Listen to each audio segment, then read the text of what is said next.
மாண்புமிகு பேரவைத் தலைவர் அவர்களே, எல்லோருக்கும் இன்ப அதிர்ச்சியை கொடுத்து அமர்ந்திருக்கக்கூடிய நமது மாண்புமிகு முதல்வர் அவர்களே, கோரிக்கை நியாயமான கோரிக்கையாக இருந்தால் அது மக்களிடம் இருந்து வந்தாலும் சரி, சட்டமன்ற உறுப்பினர்கள் வந்தாலும் சரி, உடனடியாக நிறைவேற்றப்படும் என்பதை மீண்டும் ஒரு முறை நமது முதல்வர் அவர்கள் நிரூபித்திருக்கின்றார்கள். அறம், நேர்மை, மக்கள் நலம் ஆகிய மூன்றின் அடிப்படையில் தமிழகத்தை தாங்கி பிடிக்கின்ற முதல்வர் நமக்கு கிடைத்திருக்கின்றார்கள் என்ற பெருமையோடு அவர்களுக்கு எனது நன்றியை தெரிவித்துக் கொள்கின்றேன். கொடுக்கிற காரை இனோவா காராக கொடுத்தால் நன்றாக இருக்கும் என்று பின்னால் இருக்கின்ற உறுப்பினர்கள் சொல்லுகின்றார்கள். அனைவருக்கும் நன்றி. மான் உறுப்பினர் கல்லானை அவர்கள். மான் உறுப்பினர் கல்லானை.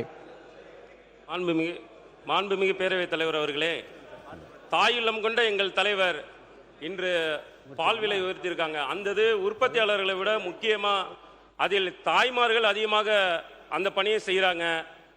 அந்த தாயுள்ளம் கொண்ட தலைவருக்கு முக்கியமாக நன்றி கூறுகிறேன். அதே போல மதுரை அரசு ராசாசி மருத்துவமனைக்கு புற்றுநோய் மையத்திற்கு கொடுத்ததற்கு எங்கள் அன்பு தலைவர் தளபதி அவர்களுக்கு நன்றி கூறுகிறேன். இன்று வாகனம் என்பது அண்ணன் சொன்னது போல சொந்த வாகனங்கள் இல்லாத எத்தனை உறுப்பினர்கள் இருக்காங்க. அப்படி கடன் வாங்கி வாகனம் வைத்து வந்தவர்கள் கூட தமிழக முதல்வர் தங்க தலைவர் தளபதி கொடுத்த வாகனத்தில் செல்வதில் உள்ள கெத்து எதிலையுமே கிடையாது. அவருக்கு எங்களது சிறந்தாழ்ந்த நன்றியை தெரிவித்துக் கொள்கிறேன். மான் உறுப்பினர் சபரி ஐங்கரன் அவர்கள். மாண்புமிகு பேரவைத் தலைவர் அவர்களே, தமிழக முதல்வருக்கும் சட்டமன்ற உறுப்பினர் எதிர்க்கட்சி தலைவர் அலுவலருக்கும் கூட்டணி கட்சி தலைவர் அவர்களுக்கும் என் பணிவான வணக்கத்தை தெரிவித்துக் கொள்கிறேன். புதிதாக சட்டமன்றத்திற்கு வந்துள்ள எம்எல்ஏக்களுக்கு கார் தந்துள்ள நமது முதல்வர் அவர்களுக்கு என் நன்றியை தெரிவித்துக் கொள்கிறேன். ஒரே ஒரு விஷயம் ஃபன்னாக சொல்கிறேன். நான் கல்லூரி படிக்கும்போது காதல் தோல்வி, வேலையும் இல்லை காரும் இல்லை. இன்னைக்கு வேலையும் கொடுத்துருக்காரு தலைவர், காரும் கொடுத்துருக்காரு.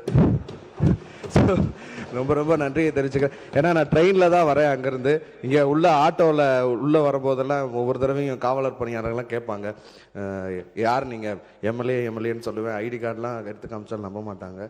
ஸோ அதனால் இன்றைக்கி ரெண்டு விஷயத்தில் நாங்கள் ரொம்ப மகிழ்வாக இருக்கோம். விவசாயிகளும் மக்கள் பணி செய்கிற பசியை போக்குற விவசாயிகளும் சந்தோஷமாக இருக்காங்க. மக்கள் பணி செய்கிற சட்டமன்ற உறுப்பினரும் சந்தோஷமாக இருக்கிறாங்க. ஸோ எல்லாரோட வாயிலாகவும் நான் மிகப்பெரிய நன்றியை தெரிவித்துக் கொள்கிறேன். நன்றி.